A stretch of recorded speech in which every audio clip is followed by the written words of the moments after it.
Shalom, saya akan menyampaikan kebenaran firman Tuhan. Sebelumnya saya akan berdoa. Roh Kudus, kenakanlah hambamu sebagai pakaianmu, agar apa yang menjadi kehendak Bapa di sorga yang akan nama sampaikan kepada umatmu. Dalam nama Tuhan Yesus, hamba memohon kepadamu ya Roh Kudus. Amin. Puji nama Tuhan. Firman Tuhan yang akan saya sampaikan terdapat di dalam Hakim-Hakim pasal yang ketiga. Hakim-Hakim pasal yang ketiga, ayat yang kedua dan ayat yang keempat. Firman Tuhan ini berkata, maksudnya hanyalah supaya keturunan-keturunan orang Israel yang tidak mengenal perang yang sudah-sudah dilatih berperang oleh Tuhan.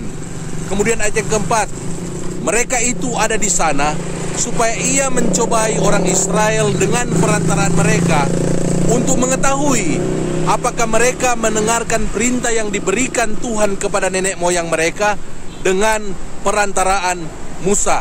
Puji nama Tuhan. Kebenaran firman Tuhan ini mengajarkan kepada kita orang percaya, orang-orang Israel secara rohani melalui iman kepada Tuhan Yesus Kristus. Itu ada dalam Galatia pasal yang ketiga yang ke-29. Karena saya dan saudara adalah milik Kristus, maka kita juga adalah keturunan Abraham secara rohani dan berhak menerima janji-janji Allah. Jadi kebenaran firman Tuhan ini juga relevan bagi saya dan saudara yang hidup pada saat ini. Di dalam firman Tuhan ini diberitahukan kepada kita bahwa Allah mengizinkan penderitaan atau dalam tanda petik peperangan di dalam kehidupan kita. Seperti yang kita alami pada hari-hari ini, penderitaan akibat COVID-19. Saya percaya sesuai dengan firman Allah ini, ada dua tujuan utama Tuhan mengizinkan kita mengalami yang namanya penderitaan. Yang pertama, di dalam ayat yang kedua dikatakan, supaya mereka yang belum pernah mengenal perang yang sudah-sudah dilatih berperang oleh Tuhan.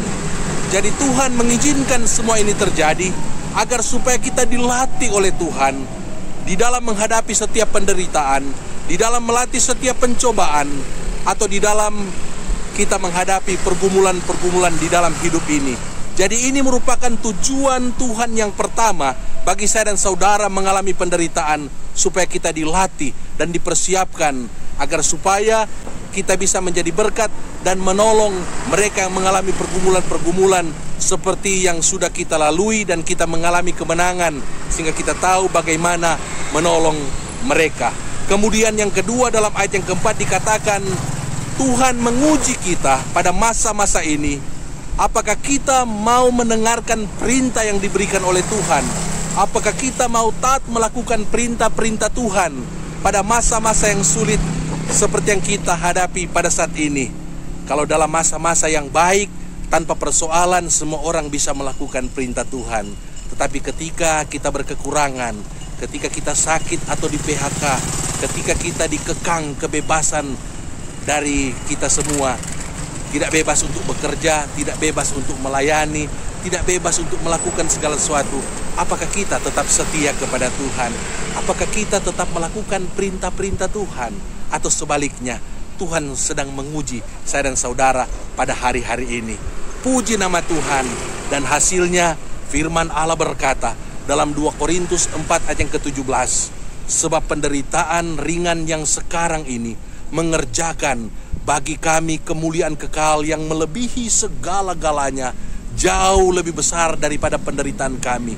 Firman Tuhan ini mengajarkan kepada kita, kalau kita menderita saat ini, itu adalah penderitaan ringan yang tidak bisa dibandingkan dengan kemuliaan yang besar yang Tuhan sediakan bagi kita. Atau saya mengutip apa yang disampaikan oleh Rasul Yohanes kepada jemaat-jemaat yang ada di Smyrna dalam Wahyu pasal yang kedua ayat yang ke-10.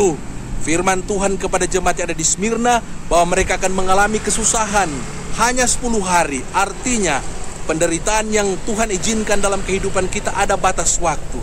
Kalau kepada jemaat di Smyrna hanya 10 hari. Saya tidak tahu dengan kita semua yang mengalami, memang setahun, sudah mau 2 tahun pandemik ini, tapi yang pasti ada waktunya. Dan kalau kita tetap setia sampai akhir hidup kita, tetap melakukan perintah-perintah Tuhan, maka Tuhan menyediakan mahkota kehidupan bagi saya dan saudara yang tetap setia melakukan perintah-perintahnya pada masa-masa sulit seperti yang ada saat ini. Tuhan Yesus kiranya memberkati saudara yang mendengarkan kebenaran firman Tuhan ini. Dan saya terus mendorong saudara untuk tetap tekun, tetap melatih iman saudara, tetap menjadi berkat, tetap mengasihi Tuhan dan mengasihi sesama. Di nama Tuhan, Tuhan Yesus kiranya memberkati. Mari kita berdoa.